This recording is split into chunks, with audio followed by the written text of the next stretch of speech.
All right, so now we've got a little more adjusting off camera here, but we're going at a pretty good pace here.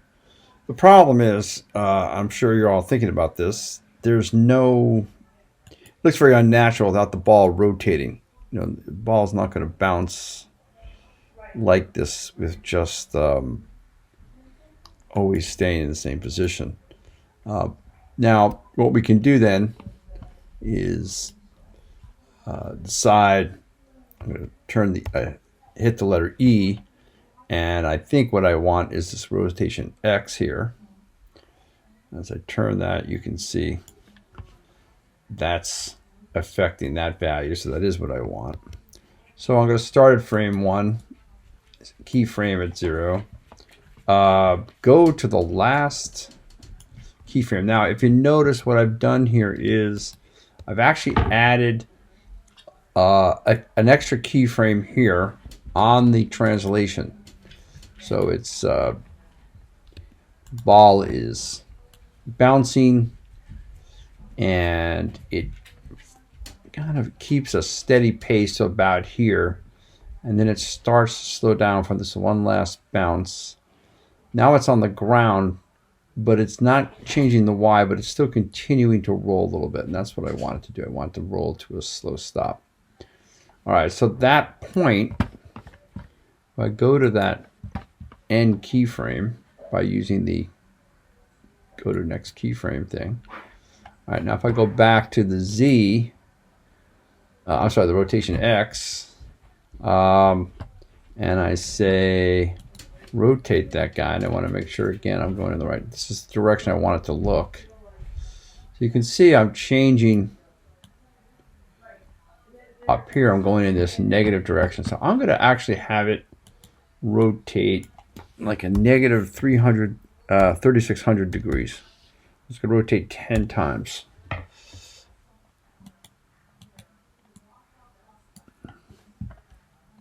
So let's see what happens here. Let's take off the selection.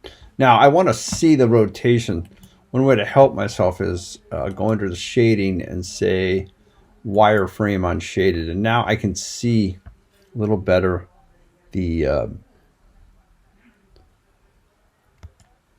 the grid there. Now I'm going to actually just take off the framing right now, just so it's a little easier for you guys to see. And I'm going to take that grid down because it's just so. Let's see, it's got 100 lines, one every. Let's make that 200. Let's make it lines every, let's say 50. Okay, so now we've got a little better background here to work against.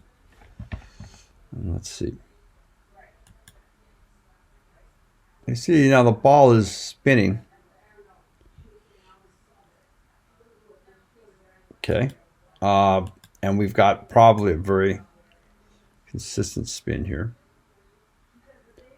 Let's see if let's turn the grid off right now. Might make it easier even to see. And let's just scrub for a second so you can see.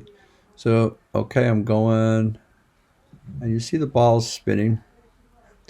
So that has a little more of a natural look to it. Oh, I feel like it should be spinning just a little bit faster. So let's look at the graph editor now and see if we can make some kind of adjustment for that. Window, animation editors, graph editor. All right, so let's click on. So again, the rotation, is doing the same thing we saw, with the other elements. So let's go here. I'm coming out to here. Now I'm coming down to that peak, right? The rotation is this red line. So I think what I'd like to do is just accelerate that a little bit more. So let's change that to 180. negative 180.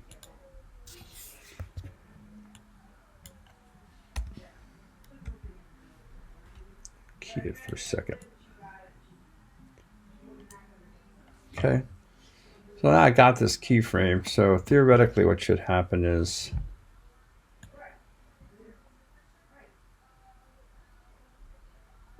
yeah, I like to have it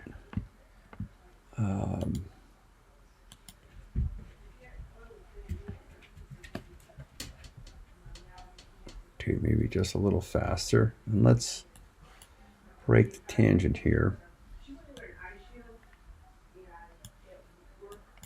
Let this one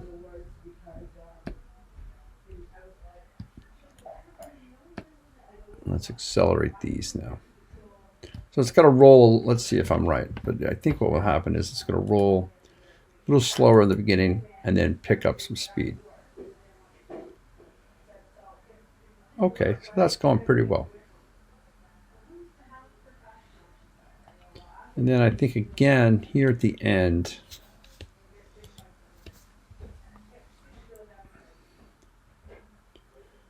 I'm going to do the same thing I did here with the translation. I'm going to set a keyframe and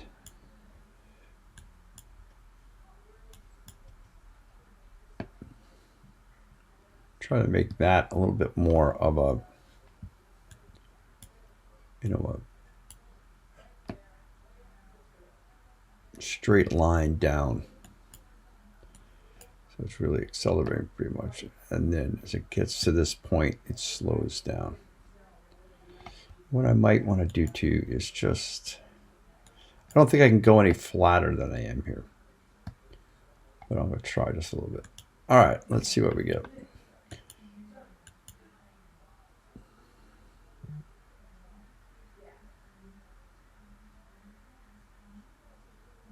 So it kind of glides a little bit at the end there. That's one thing I will ask you not to do in your, maybe it comes here and it begins, it's still moving in the z-axis, but it's no longer rotating. I flattened it too much, I'm afraid.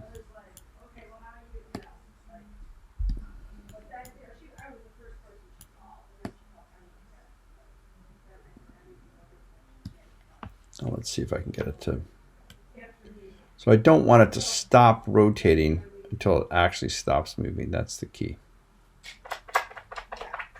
There you go. So now those two events end up occurring simultaneously.